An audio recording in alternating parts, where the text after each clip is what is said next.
Assalamualaikum warahmatullahi wabarakatuh. Selamat pagi adik-adik kelas 10 AKKL.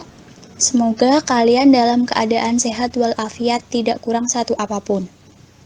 Masih ingat ya, pertemuan kemarin kita membahas tentang asumsi, prinsip, dan konsep dasar akuntansi. Sekarang kita akan melanjutkan materi yang selanjutnya, yaitu tentang tahapan siklus akuntansi. Ibu harap kalian dapat menyimak dan memahami video ini dengan baik. Tujuan pembelajaran dalam video ini yaitu siswa mampu memahami siklus akuntansi dan mampu mengelompokkan tahapan siklus akuntansi.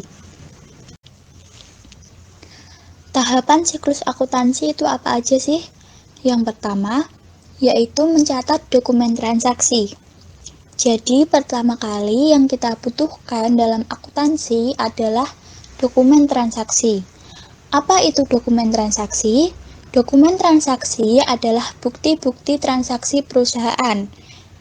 Berikutnya, setelah kita mendapatkan bukti transaksi, contohnya seperti nota, kwitansi, dan memo, kita mencatat ke dalam jurnal. Dari jurnal, kita posting, kita kelompokkan ke buku besar.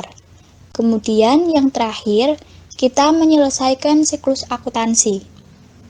Jadi, mari kita simak video ini sampai selesai agar kita semua dapat memahami tahapan yang dilalui dalam siklus akuntansi. Yang pertama yaitu pencatatan dokumen transaksi. Dokumen transaksi adalah dokumen dasar atau data berupa bukti transaksi sebagai input yang sangat penting karena menentukan tujuan yang ingin dicapai dalam akuntansi. Kemudian, pencatatan dokumen transaksi ada dua, menggunakan metode akuntansi dasar kas dan menggunakan metode akuntansi dasar akrual. Metode akuntansi dasar kas menandingkan antara pendapatan dan biaya, di mana pendapatan dilaporkan pada saat uang telah diterima dan biaya dilaporkan pada saat uang telah dibayar. Contohnya, perusahaan membayar biaya listrik. Pencatatan dilakukan saat terjadi transaksi pembayaran atau saat uang dikeluarkan. Kemudian metode akuntansi dasar akrual. Pada metode ini, pendapatan dilaporkan pada saat terjadi transaksi, dan biaya dilaporkan pada saat biaya tersebut diperlukan untuk menghasilkan pendapatan. Pencatatan dilakukan walaupun belum mengeluarkan uang saat bertransaksi. Berikut ini adalah contoh-contoh dokumen transaksi. Ada nota kontan, memo, invoice, bukti kas keluar, bukti kas masuk, dan juga ada kwitansi. Berikutnya, mencatat transaksi ke dalam jurnal. Jurnal merupakan catatan pertama setelah adanya bukti transaksi. Oleh karena itu, jurnal sering disebut sebagai Books of Original Entry. Pencatatan transaksi di dalam jurnal disebut menjurnal atau journalizing. Ada dua jenis jurnal yang biasa dipakai saat menjurnal, yaitu jurnal umum dan jurnal khusus. Perbedaan jurnal umum dan jurnal khusus adalah jurnal umum digunakan untuk mencatat semua jenis transaksi, sedangkan jurnal khusus digunakan untuk mencatat transaksi sejenis dan sering terjadi. Jadi, kalau jurnal khusus pengeluaran kas, hanya untuk mencatat transaksi pengeluaran kas. Kalau jurnal umum bentuknya seperti buku harian dengan 2 lajur, jurnal khusus bentuk buku harian dengan banyak lajur. Kemudian jurnal umum, penulisan nama perkiraan dilakukan setiap saat, sedangkan jurnal khusus, penulisan nama perkiraan tidak dilakukan setiap saat. Kemudian jurnal umum diposting ke dalam buku besar setiap terjadi transaksi, sedangkan jurnal khusus diposting ke dalam buku besar secara berkala. Pencatatan jurnal umum dapat dilakukan oleh satu orang, sedangkan jurnal khusus dapat dilakukan oleh beberapa orang. Jurnal khusus terdiri dari 4 jurnal, yaitu jurnal pembelian, penjualan, penerimaan, dan pengeluaran kas. Jurnal pembelian digunakan untuk mencatat transaksi pembelian barang dagangan atau barang lainnya secara kredit. Jurnal penjualan digunakan untuk mencatat transaksi penjualan barang dagang atau jasa secara kredit. Jurnal penerimaan kas digunakan untuk mencatat transaksi kas masuk seperti penerimaan uang, penjualan tunai, penerimaan piutang, dan sebagainya. Jurnal pengeluaran kas digunakan untuk mencatat transaksi atas pembayaran tunai seperti pembayaran hutang dan beban-beban. Sedangkan jurnal umum digunakan untuk mencatat segala jenis bukti transaksi pada perusahaan dalam suatu periode tertentu. Contoh-contoh jurnal kalian bisa lihat di sini ya. Ini ada jurnal pembelian, jurnal penjualan, jurnal penerimaan kas, jurnal pengeluaran kas, dan jurnal umum. Setelah kita mencatat bukti transaksi, kemudian mencatat transaksi ke dalam jurnal, selanjutnya kita posting ke buku besar. Fungsi buku besar yaitu meringkas data transaksi yang telah dicatat ke dalam jurnal, wadah untuk menggolongkan data keuangan, dan mengetahui jumlah atau keadaan rekening yang telah terjadi.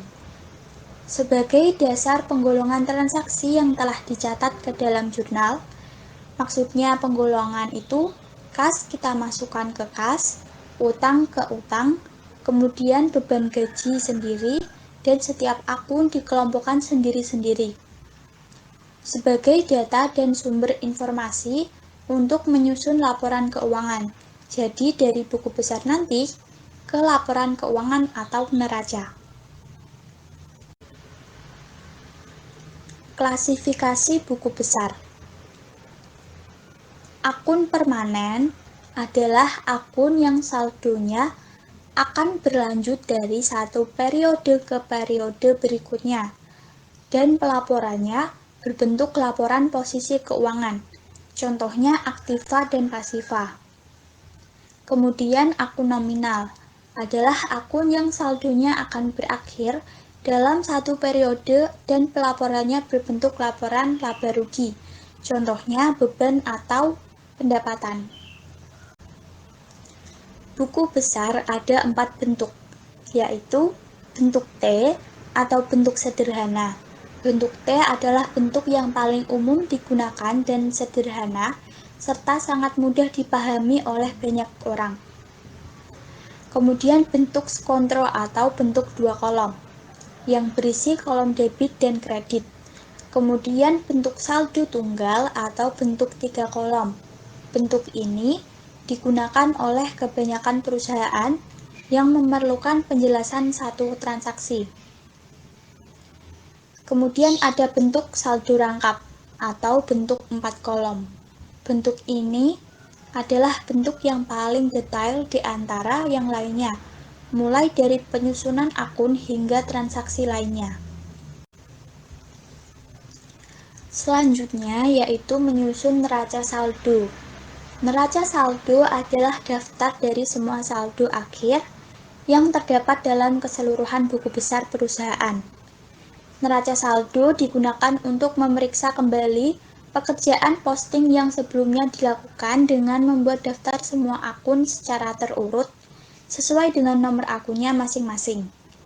Bisa kita lihat di bawah ini ada contoh neraca saldo.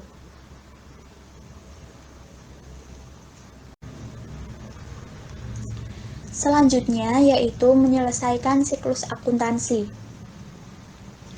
Yang pertama tadi kita mencatat bukti transaksi, kemudian mencatat transaksi ke dalam jurnal, kemudian dari jurnal kita kelompokkan atau kita posting ke buku besar, kemudian dari buku besar kita menyusun neraca saldo. Setelah neraca saldo kita akan membuat jurnal penyesuaian. Di sini ada neraca lajur atau worksheet. Neraca lajur itu tidak termasuk siklus akuntansi, tapi Dia membantu membuat laporan keuangan. Ada 3 jenis laporan keuangan. Ada laporan laba rugi, laporan perubahan ekuitas atau perubahan modal, dan laporan posisi keuangan atau neraca. Kemudian, laporan arus kas. Setelah itu ada jurnal penutup. Setelah jurnal penutup, kita sebenarnya ada juga jurnal pembalik. Ini ada contoh jurnal penyesuaian dan neraca lajur.